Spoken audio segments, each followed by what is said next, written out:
you. Thank you for having me. I came today talking about political organizing for social policy was the theme of what I was going to be addressing today. And I wanted to just start with a little background of my entree into politics. I grew up in a very political household with a mother that started the Hollywood Women's Political Committee back in 1989.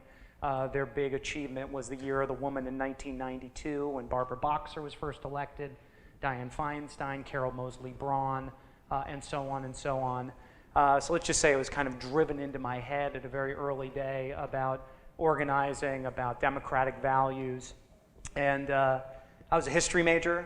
I came to San Francisco. It's interesting hearing what Paul was saying about new cities.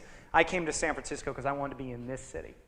I wanted to make this city a better place. I think it's a great idea, but what it is all about is us getting together to make San Francisco the best it can be, and about making sure that it continues to be a world-class city. And it is about partnerships, and it is about organizing, and it is about simple ideas.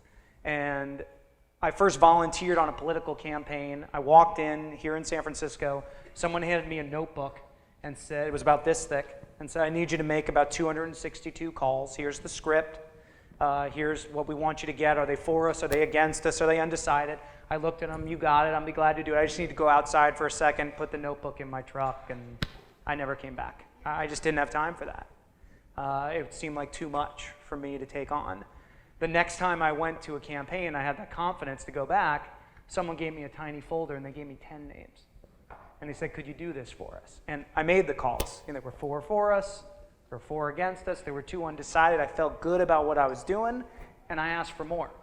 And it was like, at that point, it was contagious to me. It was this kind of family environment. And I worked a lot of different jobs in politics. I saw a political campaign as the analogy of being in a play. You rehearse and rehearse. You become a family. You love each other one day. You hate each other the next. It's up, it's down. You never know how things are going. But all of a sudden, the curtain comes up and it's showtime. And either you get the New York Times review and you're a hit, or you're a flop. And there was nothing to me like winning. It was this very powerful feeling of all of this work had led to change, had led to this movement. And I worked a lot of different jobs. I worked with Bevan at City Hall under the Mayor Brown administration. I worked for an assemblyman on the peninsula, Lou Pappin. I was always the guy that ran the campaign. If the campaign was successful, I went into government. And the minute that person was running for re-election, they're like, you're the guy with the most experience, get back out there and run the campaign. So for about 15 years, I was kind of in and out in politics or in government. And then I had this opportunity in 2003 to run Mayor Newsom's first campaign for mayor. It was the first time that I was really what I felt like kind of leading this citywide movement at the time. Very contentious, a lot of money being spent, a lot of attention, but we won. And we were the new kids on the block. It was the youngest mayor in 100 years in San Francisco that was taking over City Hall. And we walked a little taller, and I had a little more hair then, and it was a little slicker, and we felt like we were kind of running the town. And I remember he came into my office about the first week. You know, we're still unpacking boxes. We're still figuring out what's our 6-month agenda. And he came in, he shut my door, and I'm just 2 down from the mayor's office. This is room 200 in City Hall, where kind of all the major decisions are being made.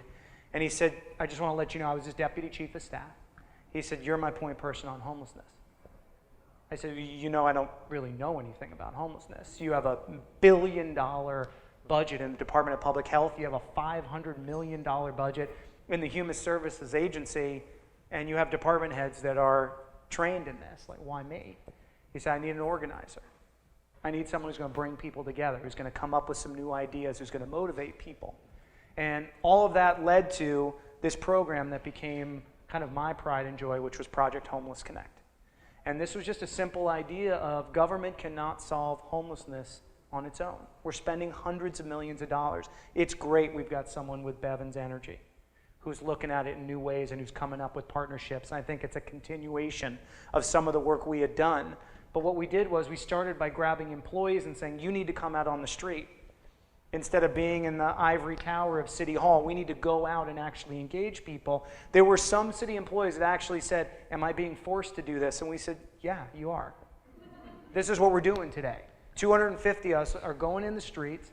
We're creating these 5 different centers where it was very simple at the time, a couple of doctors, a couple of nurses, some intake specialists trying to find out what are their challenges, what are their problems, how can we connect them and cut through the bureaucracy. There were some people that actually quit their job, saying, I'm not going out the street.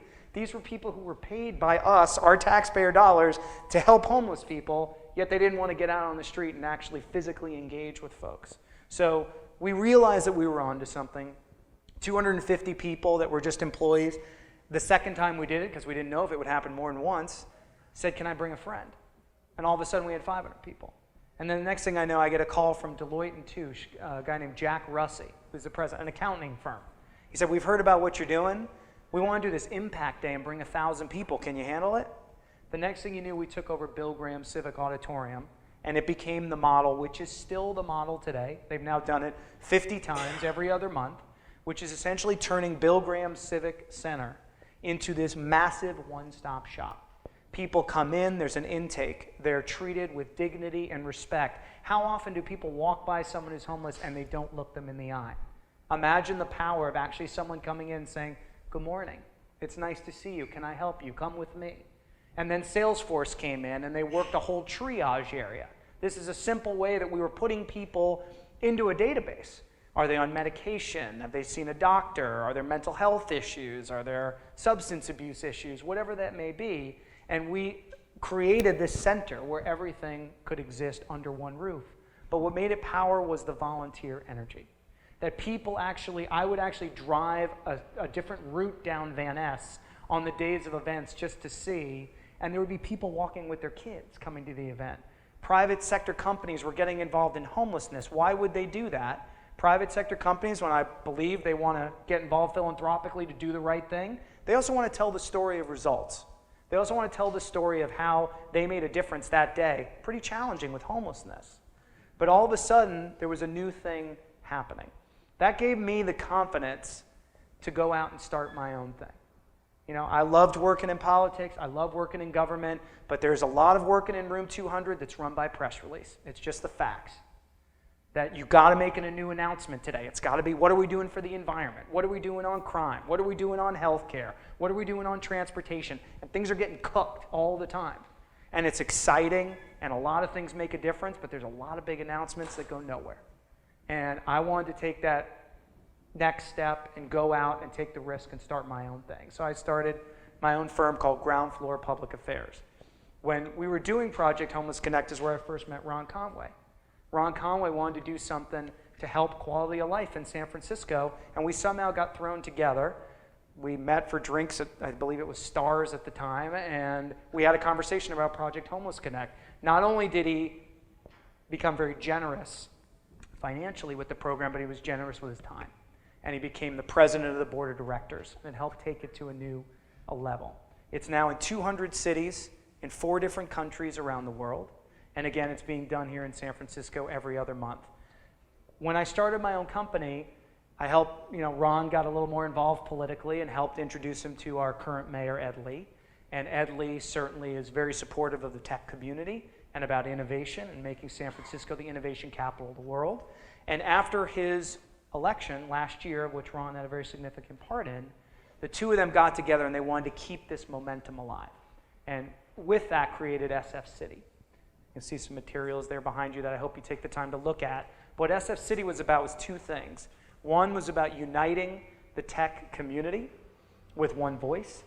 And 2 was about how do you tap into the talent and innovation that's in this room and in this city and in all these companies that are now moving to San Francisco to look at historic problems in San Francisco in a new way.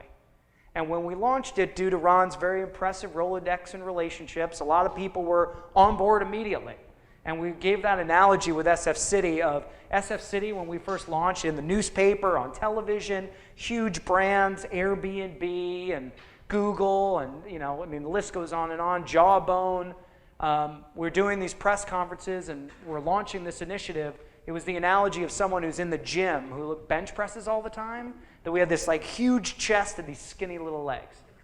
And Ron brought me on and my firm to build the infrastructure for this organization. What are we going to represent? What are the policies that we're going to get engaged in? And we were inundated with ideas. I mean, it was every idea under the sun of this app is going to turn off all the lights at the same time and whatever it might be. And we recognized that we needed to pick some priorities.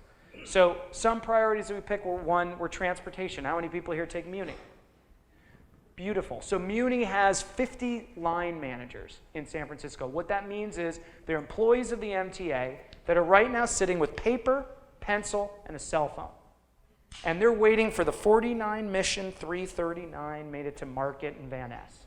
And if there's a problem, they call it into central control. Maybe it gets answered, maybe it doesn't. Maybe someone did answer, but they didn't make that follow-up call. We met some folks who, at a hackathon, that came up with this idea called Smart Muni. Not rocket science. How do you follow on an iPad every bus, every train, every trolley in real time? When there's a problem, a red box goes around it and shoots messages to the relevant departments. SF.citi is a convener. We saw the challenge, we brought the idea, we brought the operational people together, we brought the mayor's office together, we funded the pilot. MTA is now rolling with this. Okay? We met with our police chief, Greg Sir, who Ron and I both have known for years. I work with in city government for years. I have 1 minute, Kia. Damn. Didn't know 12 minutes would go so fast. Okay, great. Well, let's just say this. SFPD that we found out only got email last year. It's the San Francisco Police Department. Got email last year. So we're working with them on technology. What I wanted to leave you with, I'm sorry I don't have more time, is tech companies need to be involved in solutions. We are not just, one company can't just look at their company, their product, their issue, because it's bigger than that. We're bigger, we're not one company, we're not one neighborhood, we're one city. And in 9 months' time, what we've done with SF.citi on Muni, on police, and on jobs is something that's making a huge difference, and we think this is an answer to bringing together the private sector, government, and the community to making real change in San Francisco. So fill one of these out. Give us your ideas. Thank you for taking time today.